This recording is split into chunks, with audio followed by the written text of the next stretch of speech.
Across the globe, on far-flung tropical islands, seabird ecologists are fighting a battle. I have a picture in my mind which is actually of the island of Annet, St Agnes and Gew, many years ago, so far beyond living memory, where the islands were called such names as Puffin Towers, and that is what can happen again. Warmed by the Gulf Stream, these islands are an unexpected English tropical paradise. These are the Isles of Scilly, just 30 miles west of Cornwall, and they are incredibly important for seabirds. 20,000 of them, across 14 species, call these islands home. But the seabirds in England's answer to the Caribbean are under threat, and these islands have become a conservation battleground. Now, the island of Annet has become a final frontier.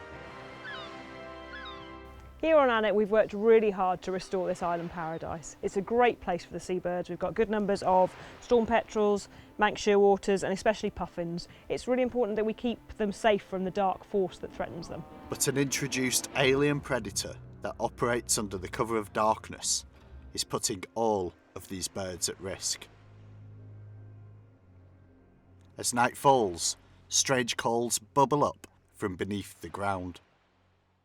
These are Manx shearwaters. This musical crescendo heralds an end to an 8-month migration to and from the Southern Ocean.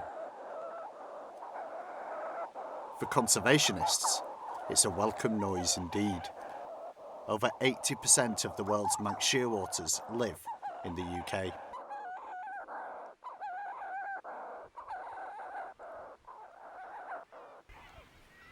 For shearwaters that land away from their burrows, silence is the best idea. They are clumsy on land and easy prey for gulls. But with no native land predators on Scilly, a strategic dash should bring them home safe and sound.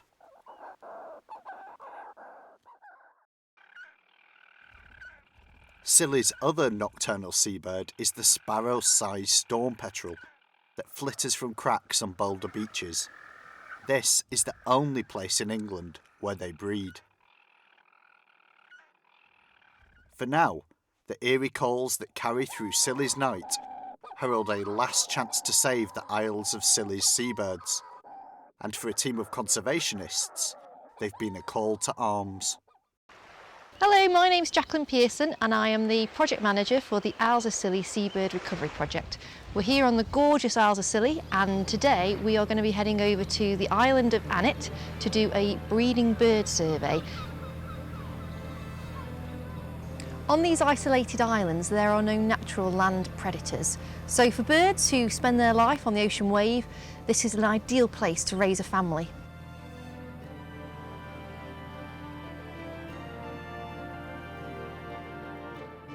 For the conservationists, getting on shore is vital. Uninhabited Annet has become the last stronghold for Scilly's seabirds, a final frontier. It's a survey that's done annually, so we're going to head out there with a seabird ecologist and a team of volunteers to find out how the seabirds are faring on the island.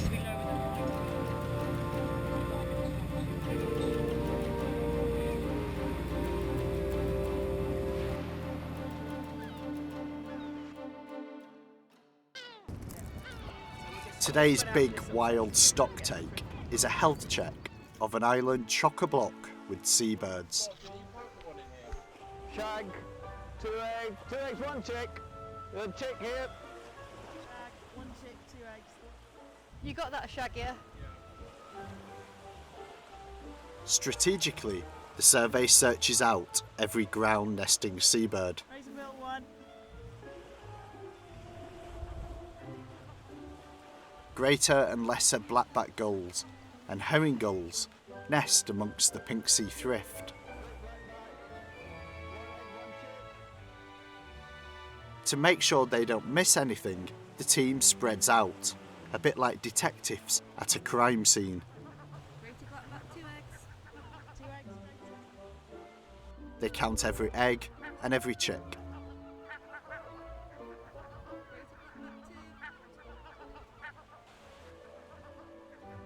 It's up to Vickie Heaney, Seabird ecologist, to record everything. Great blackback chick.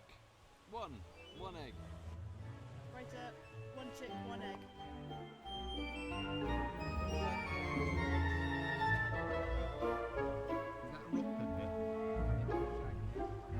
Shag empty. Two shag chicks. Shag, two chicks.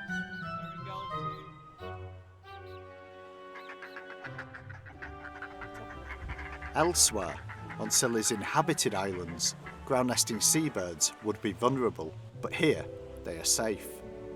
So far, 2013 is looking good on Annet, 3 eggs, and that's the last one. but that's only half the survey. Between 1983 and 2006, around a quarter of the Isles of Scilly seabirds disappeared. Now there are only 160 active calling Manx shearwaters and just a handful of puffins. Burrow nesting seabirds like shearwaters and puffins literally put all their eggs in one basket. They only have one chick per year. And it is these birds that have been hardest hit by Scilly's alien predator. A long time ago in the 18th century, we introduced accidentally brown rats from shipwrecks, and they have an incredible impact on our ground nesting seabirds. They're incredibly vulnerable to the rats, as the rats like to feed on the eggs, the chicks, and sometimes the adults. And so this means that the seabirds haven't been able to breed in the numbers that they should be able to within the space of the islands. They are the one thing that is really restricting them right now. For a long time, the Isles of Scilly Wildlife Trust has been managing the problem by baiting the uninhabited islands to safeguard the seabirds against predation by this introduced brown rat.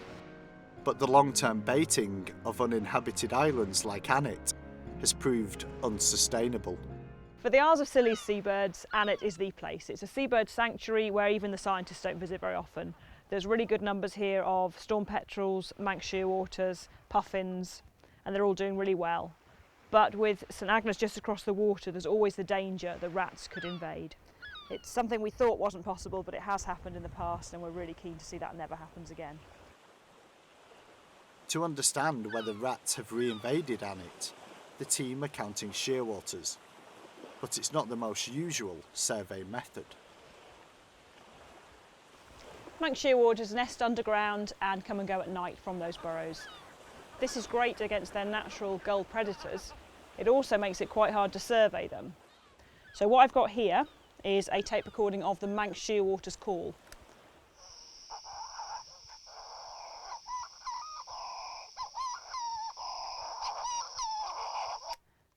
And what we need to do to survey them is actually play this call at the entrance to any burrows we can find, and it's a bit like ringing the doorbell. If a bird's down there, it takes it as a challenge and calls back.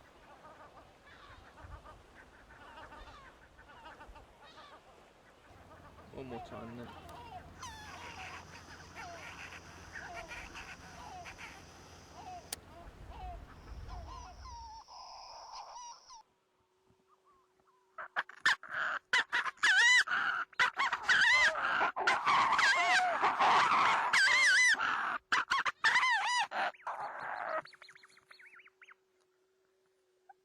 It's great news for the shearwater on Annet.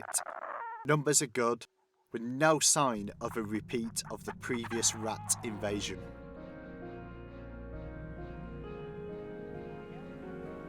Today, Vickie is travelling to the large inhabited island of St Agnes, only a stone's throw from Annet, to survey the shearwaters there.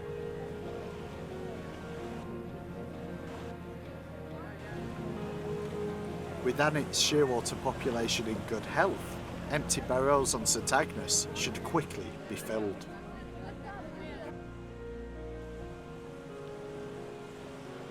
So I'm just playing the tape at the burrow and then listening, and there's nobody there. But it's a frustrating morning.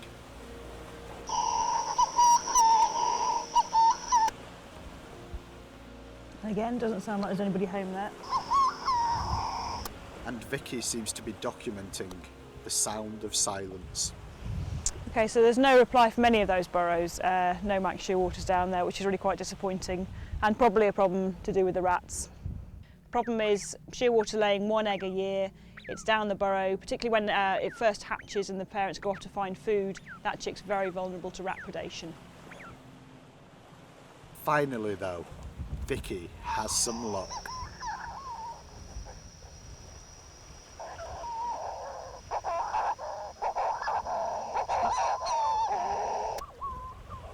Okay, so there's actually a bird in this burrow, so I'm going to mark this nest A1 for the first bird we've had on St Agnes today, and I'm going to put this camera trap here in the entrance, see if we can record any activity, and hopefully that will catch some evidence of a changeover in the shift pattern for incubation.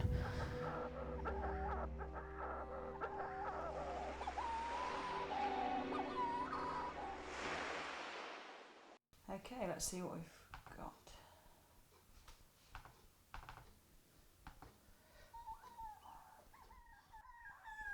Oh, it looks like we've got something here. That's great news, really good to see some activity.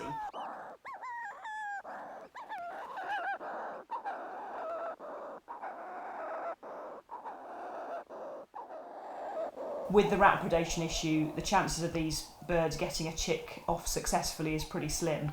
And worse still, if they're calling and bringing other birds in to breed in the same area, they're also going to be suffering from rat predation. And this can go on for 40 or 50 years because these are long-lived birds.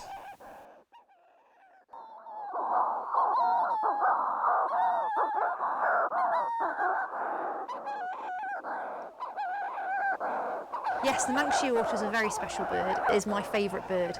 The fact it lives to 57 years old, and then it chooses the burrows, these ancient old rabbit burrows that are on the islands of St Agnes and Gew that we as a community pass every day. So we feel really proud that these are our seabirds and what they go through in their lifetime to reach 57 years old. So when we put that in perspective of how far they migrate and how many chicks they have a year, we feel that, I think the thing that's been said is, forget the old wise brown owl, it's got to be the Manx shearwater. Rats could invade Scilly's uninhabited islands at any time. Meanwhile, on inhabited islands, shearwaters looking for a home hear calling shearwaters. They move into neighbouring burrows, and for the rest of a partnership that can last 50 years, produce 1 chick a year that is eaten by rats. For the conservationists of the Isles of Scilly, this problem desperately needed a solution. Only a large-scale removal of rats from inhabited islands could save Scilly's seabirds long term. Elsewhere, island restoration projects have eradicated alien rats from islands bigger than any of the individual Isles of Scilly. Natural England's David Appleton managed England's largest. 10 years ago, I project managed the Seabird Recovery Project on Lundy, and what we've actually seen is that the population of shearwaters on Lundy has increased tenfold in that time. We had around 300 pairs at the time of the eradication. We've now got 3,000 pairs. Could Lundy's tenfold success be repeated on Scilly's large inhabited islands to save the seabirds here? Unfortunately, there's a complicated quirk in Scilly's tides. Although these are islands, on a very low spring tide, the islands become connected and the rats can simply walk between the islands. Therefore, it makes an island restoration project practically impossible. It is incredibly difficult to take the islands individually, they become a whole. It seems Scilly's spring tides had doomed its seabirds. Then there was a eureka moment. The islands of St Agnes and Annet are separated from the nearest island of St Mary's by a really deep water channel. This channel could stop rats recolonising Annet and St Agnes from the next island, St Mary's. If rats were removed from St Agnes, could St Agnes and Annet together become one large rat-free paradise? A world expert in island restoration, Elizabeth Bell, was consulted. Technically, this was possible. But working on an inhabited island on this scale was unprecedented. This would be the biggest inhabited island in the world to become rat-free. It's ambitious because although island restoration projects have been done before over far bigger islands and with similar species, what we have here is an island community that are resident throughout the year. That's about 75 plus islanders. To put this ambitious scheme into action, every islander would need to say yes. And in conservation, cooperation on that scale is unknown. Today, with the future of Scilly's seabirds still hanging in the balance, islanders are meeting project manager Jaclyn Pearson and world expert Elizabeth Bell in St Agnes's local pub. I'm Richard McCarthy. I live on St Agnes. I'm the local councillor for St Agnes, and I suppose I was the natural choice to actually try and make sure that the community was as happy as I was that this project went ahead. There were a certain amount of scepticism. St Agnes is quite a remote community and a very independent-minded community. But once they'd met Elizabeth Bell from Wildlife Management International, they were really quite quickly converted. And when we had to sign up to a community endorsement of the project, it wasn't the hardest job in the world for me to actually get 100% approval from everybody living on the islands. It's been proven that on global islands around the world, 80% of seabird extinctions were caused by rats. The reason St Agnes and Gue was chosen is you're actually just outside of swimming range of brown rats. Technically a very keen brown rat can swim up to 2 kilometres, but the maximum distance they've been recorded swimming so far is sort of 1 to 1.2 kilometres. And your closest point, even a stepping stone rock here, is 1.3 kilometres. The current here on the St Mary Sound is quite strong, so they'd have to swim against a significant current to be able to get that far. So the risk of swimming, an invasion by swimming, is low. So hopefully by sort of early second week of November, hopefully 10th of November, we'll be baiting, and most of the rats pretty much should be gone in the first sort of 4 weeks. Yeah. Yeah, you'll see me back and raring to go, and with a crazy rat hat on, saying, right, let's get them. So yeah.